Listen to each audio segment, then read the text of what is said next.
Pemirsa, Prabowo memulai tradisi baru dalam membangun kabinet pemerintahannya dengan menggelar pembekalan, baik untuk calon menteri maupun untuk calon wakil menteri. Dalam pembekalan tersebut sejumlah isu disampaikan, termasuk perkembangan geopolitik serta potensi implikasinya pada kondisi tanah air. Dan untuk membahasnya telah bergabung bersama kami pengamat komunikasi politik Gun Gun Herianto, kemudian ada Jubir Prabowo, Daniel Anzar Simanjuntak, dan Ketua DPP PAN Bima Arya. Dan kita akan sama-sama berdialog pada pagi hari ini. Selamat pagi. Selamat pagi. Selamat pagi. Saya akan ke Mas Gun Gun terlebih dahulu. Mas Gun Gun, apakah efektif menyamakan visi dan misi untuk kabinet selanjutnya? Iya, memang menurut saya ini transisi paling baik ya pasca reformasi dengan model penyiapan calon menteri dan calon wakil menteri dengan model pembekalan. Kita patut apresiasi ini secara objektif ya. Kenapa? Karena ini kan bagian dari menyamakan visi misi dan visi misi presiden. Dan tentu banyak hal yang harus dikomunikasikan sebagai prakondisi sebelum menteri dan wakil menteri itu dilantik. Mengingat ini menurut saya kabinet yang akan diisi oleh jumlah menteri dan wakil menteri yang sangat banyak sebagai konsekuensi ya perubahan Undang-Undang Kementerian Negara ya dari Undang-Undang 39 2008 ke Undang-Undang Nomor 61 ya tahun 2024. Jadi dari sisi komunikasi ini tentu menjadi penting. Kenapa? Karena biasanya kemudian itu dilakukan setelah dilantik, tetapi kemudian ini dipersiapkan sebelum dilantik. Artinya ini satu poin yang memang bisa, menurut saya seharusnya mengakselerasi langkah-langkah teman-teman yang kemudian akan mengisi sejumlah pos kementerian, baik sebagai menteri maupun sebagai wakil menteri. Memang persoalan paling krusial di awal ya, terutama dengan bertambahnya jumlah menteri dan wakil menteri, termasuk adanya nomenklatur ya baru di kementerian. Fungsi koordinasi intra-government, baik vertikal maupun horizontal. Ya, vertikal itu tentu dengan presiden dan horizontal antar kementerian, dan di dalam kementerian sendiri itu tidak mudah. Oleh karena itu maka bangunan persepsi dimulai dari mindset soal sistem dan organisasi tata kelola kementerian itu memang menjadi problem krusial di setiap proses transisi pemerintahan. Begitu Mbak Jessica. Oke, baik. Bang Daniel, ini dilakukan sebelum adanya pelantikan nanti untuk calon wakil menteri dan juga menterinya. Sebetulnya apa sih yang ingin disampaikan oleh Presiden terpilih Prabowo bagi para calon menteri dan calon wakil menterinya, terutama pada hambalang retret ini? Ya, pertama terkait dengan pembekalan ya. Pembekalan ini dilakukan Pak Prabowo ketika Pak Prabowo terpilih menjadi presiden terpilih. Proses pembekalan itu bukan hanya dilakukan terhadap para calon menteri, calon wakil menteri, kepala badan dan wakil kepala badan, tapi sebelumnya juga Pak Prabowo sudah melakukan pembekalan terhadap para pimpinan BUMN, para dirjen dan sebagainya di Kementerian Pertahanan melalui Universitas Pertahanan, dan relatif sama materi-materi yang disampaikan baik di pembekalan menteri dan wakil menteri. Pertama tentu terkait dengan pembekalan di menteri, misalnya beberapa hari yang lalu Pak Prabowo memang ingin membangun kesadaran bersama ini sebagai framework ketika mereka nanti bekerja di kementeriannya masing-masing. Pertama ada keprihatinan Pak Prabowo terkait dengan kondisi geopolitik dan geostrategis. Itulah kenapa model John Mearsheimer itu kemudian diminta untuk bicara terkait dengan geopolitik dan geostrategis. Kemudian Ray Dalio diminta bicara untuk terkait dengan tentang why nation success and fail. Itu jadi rujukan Pak Prabowo agar ada kesadaran bersama setiap anggota kabinet nanti bagaimana bekerja di 5 tahun ke depan. Geopolitik dan geostrategis yang sedang tidak baik-baik saja ini selalu menjadi bahan ceramah Pak Prabowo dan selalu jadi salah satu peringatan Pak Prabowo kepada setiap anggota kabinetnya nanti untuk kemudian ketika bekerja ini alasan-alasan Pak Prabowo misalnya mengambil sikap politik yang kolaboratif, ingin memastikan keguyuban, ingin memastikan kekompakan di dalam rumah, saya sebut begitu, dalam rumah kita. Kenapa? Karena di luar rumah kita kondisinya sedang tidak baik-baik saja. Kondisinya bahkan cenderung bisa berujung pada anarkisme dan sebagainya. Oleh sebab itulah di dalam rumah itu harus kompak, dalam rumah itu harus kolaboratif, di dalam rumah harus guyup karena tantangan 5 tahun ke depan itu tidak mudah. Baik, harus solid, kemudian berkolaborasi, dan juga memiliki visi dan misi yang sama. Kang Bima, apa saja sih memang materinya secara detail yang disampaikan oleh pemateri kemarin?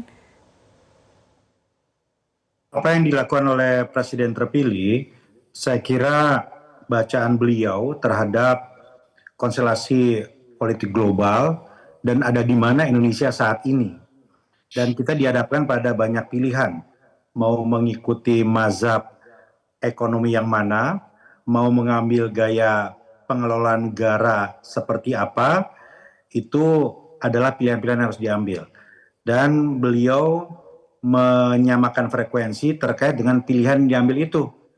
Yang pertama jelas bahwa kita akan fokus kepada hal-hal yang memang sudah disampaikan sejak masa kampanye, pada kedaulatan pangan, pada penguasaan teknologi, dan itu semua hanya akan bisa dilakukan ketika elit-elit ini bersama, elit-elit ini guyup, elit-elit ini solid. Karena tantangan terbesar yang dihadapkan pada kita saat ini menurut beliau adalah soliditas elit. Memang banyak yang mengkritik bahwa ini kabinet gemuk, ini kabinet yang terakomodir gitu, tetapi dengan kata-kata yang sangat tegas beliau sampaikan, ya inilah resiko yang harus diambil, inilah pilihan yang harus diambil dengan negara sebesar dan semajemuk kita, memang mengakomodir semua potensi menjadi keniscayaan. Tantangannya ke depan lebih kepada bagaimana frekuensinya sama sehingga bisa melakukan secara efektif koordinasi dan kolaborasi. Pak Prabowo mengundang para narasumber yang saya kira membuat kita impress semua, pengalaman pemberantasan korupsi mancanegara, pengalaman praktisi-praktisi di dunia artificial intelligence, sehingga kita bisa membaca apa dampak AI pada politik dan pemerintahan, apa dampak AI pada pelayanan publik, apa dampak AI pada ketenaga kerjaan, begitu. Nah, kemudian yang juga sangat menarik adalah ada satu pemateri menyampaikan tentang bagaimana menghadapi media, bagaimana handling opini publik, bagaimana kita sebagai pejabat publik bisa menyampaikan program-program dengan tegas, dengan jelas, dengan terukur, dan ditampilkan juga kemarin contoh-contoh tokoh-tokoh politik mancanegara yang dianggap tidak baik dalam menghadapi media dan dianggap excellent dalam menghadapi media. Ada Boris Yeltsin ketika menghadapi wartawan yang menggempur, mengontrol rumahnya. Ada seorang tokoh politik yang didatangi ketika belanja, bagaimana kita menghadapi itu. Dan kami menangkap pesan bahwa Presiden terpilih ingin betul agar para pembantunya piawai menghadapi media. Inilah yang beliau sebut sebagai seni pengelola negara. Ya, jadi seni mengelola negara yang terampil, yang handal, yang mumpuni dalam semua aspek. Dan saya kira ini nggak berhenti sampai di sini. Nanti setelah pelantikan, insya Allah kami diberikan aba-aba untuk siap mengikuti pembekalan berikutnya. Kalau ini adalah menyamakan frekuensi, dan nanti mungkin di Magelang adalah menyamakan juga menguatkan chemistry. Karena kita kan seperti yang disampaikan beliau, Anda semua beda-beda. Ada aktivis, ada politisi, ada pengusaha, ada juga budayawan, seniman.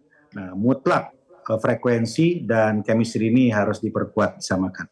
Berarti nanti kan ada bonding ya, diharapkan Kang Bima dari laksanakannya pendadaran di Magelang nanti, Di tapi kita Magelang. akan membahas lebih lanjut terkait dengan bagaimana sih pendadaran dan komunikasi seperti ini, pembekalan seperti ini, fungsinya seperti apa lebih lanjut. Tapi kita akan jeda terlebih dahulu, tetaplah bersama kami pemirsa di Selamat Pagi Indonesia. Dan kita akan kembali berdialog terkait pembekalan untuk calon menteri maupun calon wakil menteri. Saya ingin bertanya terkait pendadaran, tadi kan sudah disampaikan oleh Kang Bima nih terkait dengan pendadaran. Tapi sebelum ke pendadaran, saya mau bertanya dulu nih sama Mas Gun Gun.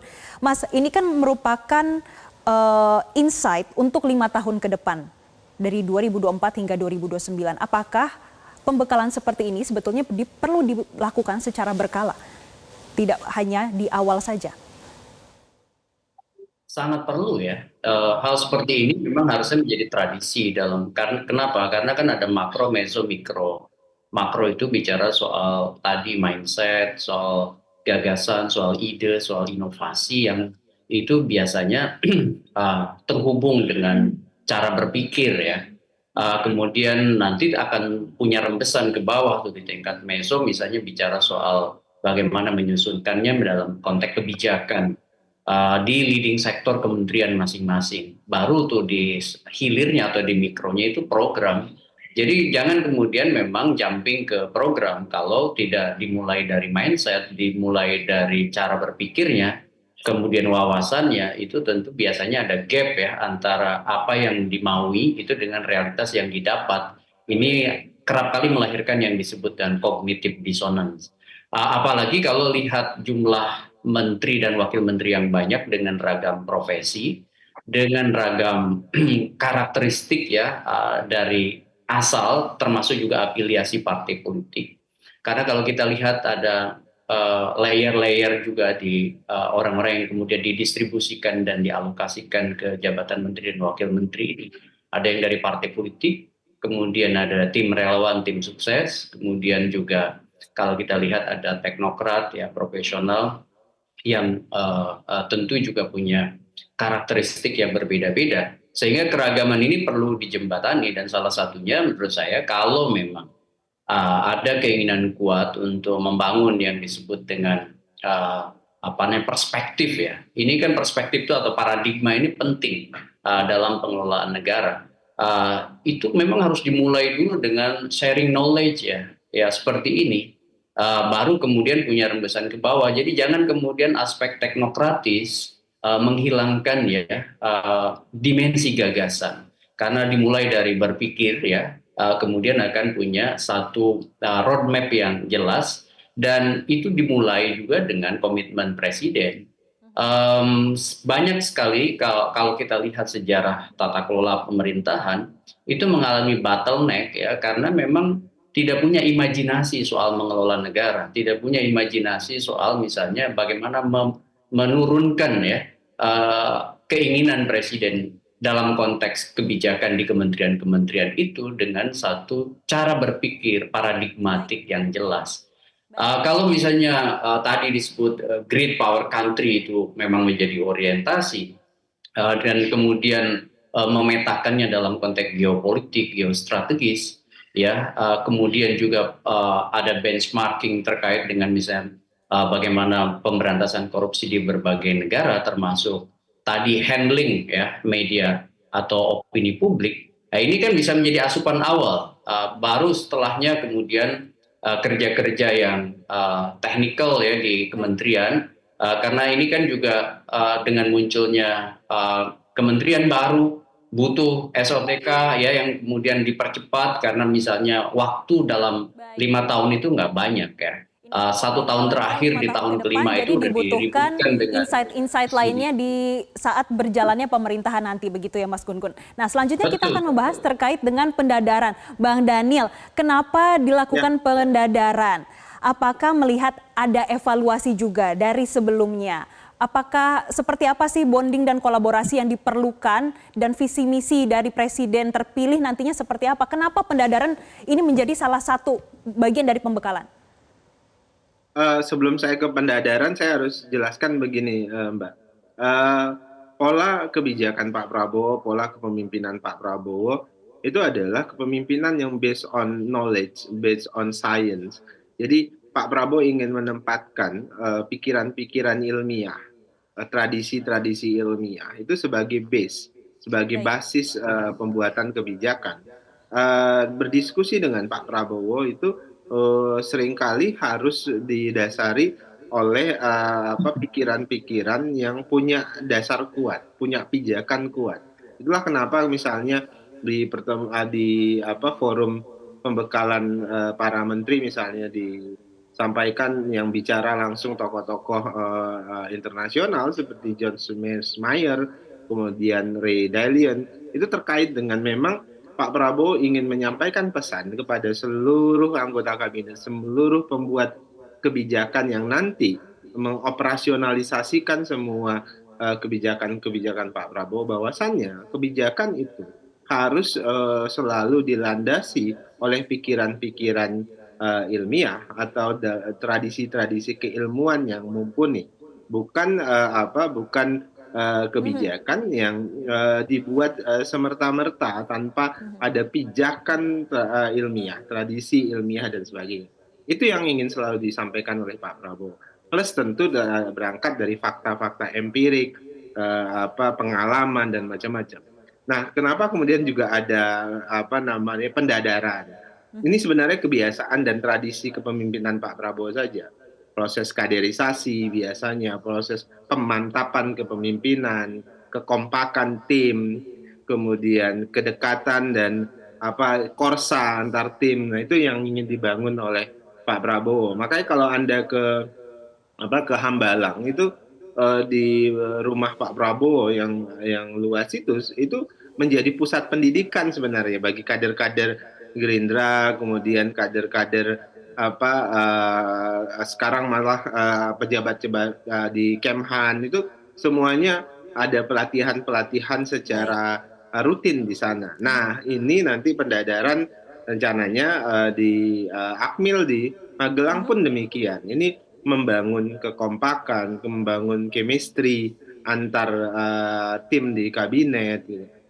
Apalagi kan ini ada menteri, ada wakil menteri, misalnya ada menteri misalnya Mas Bima ini dengan wakil menterinya itu harus kompak. Gimana mereka membangun chemistry? Jangan sampai kemudian di kementerian ada menteri dan wakil menteri yang kemudian tidak sejalan dan sebagainya. Ini yang sedang dibangun oleh Pak Prabowo Bang di Daniel, tapi nanti tengah teknisnya resiko akan pilihan seperti kabinet yang apa?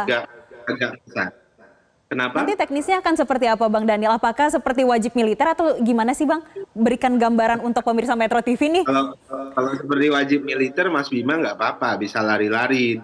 Ya, tapi kan yang lain juga belum tentu bisa begitu. Tapi yang jelas yang ingin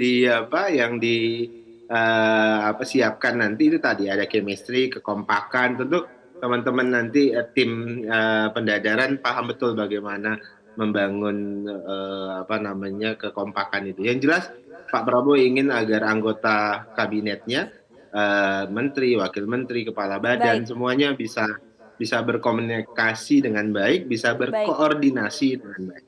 Biar berkolaborasi dan juga bonding. Gimana Kang Bima nih akan menjalankan pendadaran nantinya? Persiapannya adakah yang khusus Kang Bima? Ada satu hal yang sangat menarik bagi kami kemarin ya, ketika Pak Prabowo menceritakan dialog beliau dengan seorang tokoh ketika beliau menanyakan apakah resep kunci untuk kemajuan negara atau kesuksesan gitu. Beliau katakan 3 hal. Pertama training, kedua training, dan ketiga training.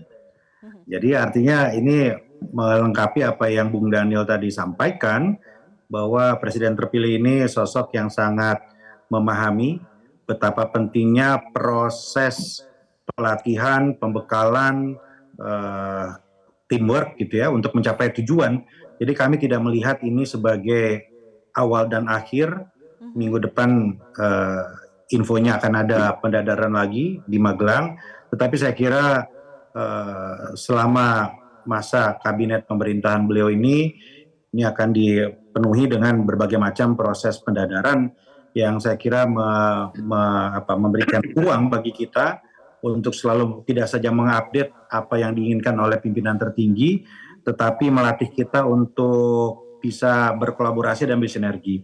Wakil Menteri tidak offside, Wakil Menteri bisa mengatur tugas-tugas yang diberikan oleh menterinya, menteri juga bisa berkoordinasi dengan menteri yang lain, kira-kira seperti itu ya. Dan saya kira juga yang sangat menarik kemarin adalah bagaimana presiden terpilih ini ingin agar kita semua selalu terus belajar, mengupdate ya berbagai macam mazhab, pemikiran, ekonomi, politik dan lain-lain, agar kita tahu bahwa kita posisinya ada di mana. Kita dipimpin seorang intelektual yang juga militer, jadi saya kira paduan kombinasi-kombinasi seperti itu yang akan mewarnai jalannya kita ke depan, dan ini yang diperlukan agar kita bisa melesat menuju masa Indonesia Emas nanti. Baik, terima kasih Kang Bima, Bang Daniel, dan juga Mas Gun-Gun. Tentunya pendadaran dan pembekalan ini diharapkan bisa menyatukan visi misi agar pemerintahan 2024 hingga 2029 ini bisa satu tujuan dan mencapai targetnya hingga 2029 nanti. Terima kasih sudah bergabung bersama kami di Selamat Pagi Indonesia. Jelajahi cara baru mendapatkan informasi. Download Metro TV Extend sekarang.